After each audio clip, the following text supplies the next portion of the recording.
There is a particular kind of financial paralysis that doesn't look like a problem from the outside. The person experiencing it has a job, pays their bills on time, and keeps a comfortable cushion in their checking account.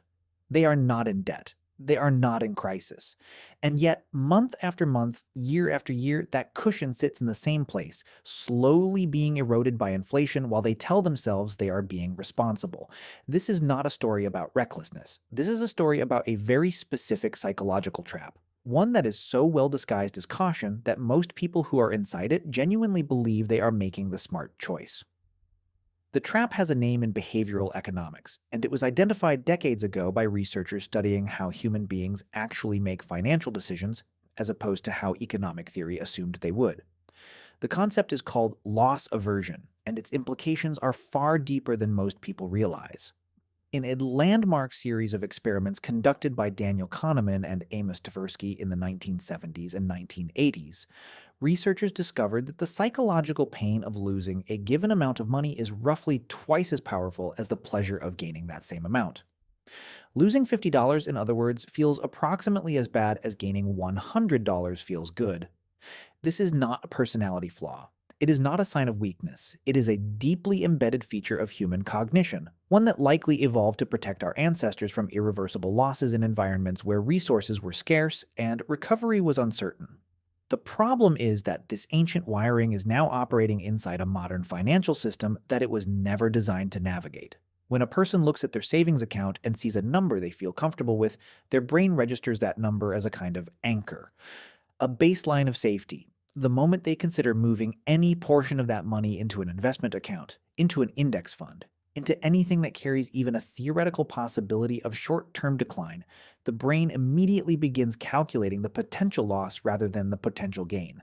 The balance might go down, the number might shrink. And because losses feel twice as painful as gains feel rewarding, the rational seeming conclusion is to leave the money exactly where it is. What makes this particularly consequential is that the brain doesn't register inflation as a loss. Money sitting in a low-yield savings account, losing 1 to 3% of its real purchasing power every year, does not trigger the same alarm system that a fluctuating investment balance does. The erosion is invisible. The number on the screen stays the same, or even grows slightly, and the brain interprets this as stability, as safety, as the absence of loss. Even though a genuine compounding loss is occurring in slow motion.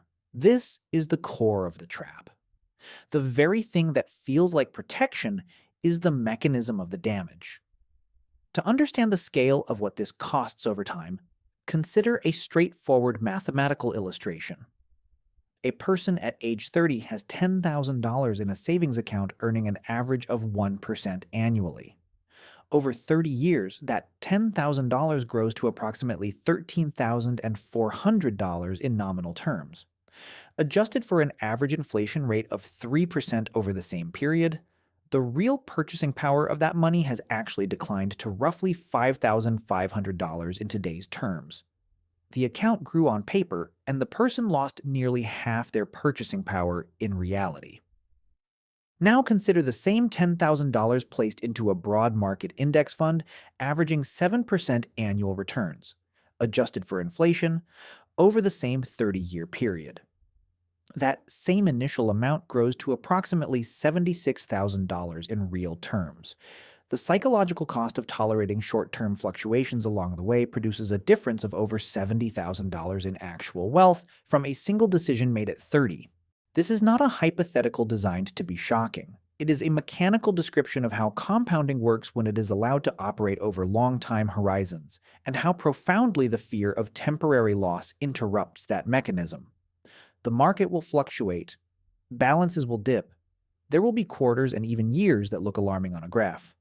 But the people who understand what they are actually holding, fractional ownership in productive enterprises across an entire economy, tend to experience those fluctuations differently than people who see only a number that might go down. There is a second psychological layer to this trap that is less discussed but equally important. It involves what researchers call the status quo bias, which is the tendency to interpret inaction as neutral and action as risky, even when inaction carries its own form of risk. When a person chooses not to invest, They rarely experience that choice as a decision. It feels like the absence of a decision, like simply leaving things as they are. The brain does not assign the same weight to passive losses as it does to active ones. Watching an investment decline feels like something that happened to you. Watching inflation quietly hollow out a savings account feels like nothing at all, because nothing changed. The balance is still there, the number is still visible. The loss is real, but it is invisible, and the brain is not equipped to feel invisible losses with the same intensity that it feels visible ones. Understanding these two mechanisms, loss aversion and status quo bias, doesn't automatically dissolve them. Knowing that a cognitive pattern exists and being free of it are very different things. What understanding does provide, however, is the ability to reframe the question. Instead of asking whether the market might go down, which it will, the more structurally honest question is whether a person can afford to remain in a state of guaranteed slow erosion in exchange for the psychological comfort of a stable-looking number. When the choice is framed that way, it stops being a question about risk tolerance and starts being a question about which kind of loss a person is willing to accept: the visible, temporary kind, or the invisible, permanent kind. The historical record of broad market returns across every major economy over the last century is not a promise about the future. It is a data set, and it is a remarkably consistent one. Every generation has faced periods of decline that felt, in the moment, like they might be permanent. Every generation that stayed the course over long time horizons recovered and, in most documented cases, continued significantly beyond their previous peak. The people who exited during the decline, who let loss aversion override their long-term framework, are the ones who locked in their losses and missed the recovery. The psychological experience of riding out volatility is genuinely uncomfortable. The mathematical outcome of having done so is, historically, the most reliable wealth-building mechanism available to ordinary people without access to private equity, venture capital, or inherited assets. What this ultimately points to is a quiet identity shift that precedes most meaningful financial change.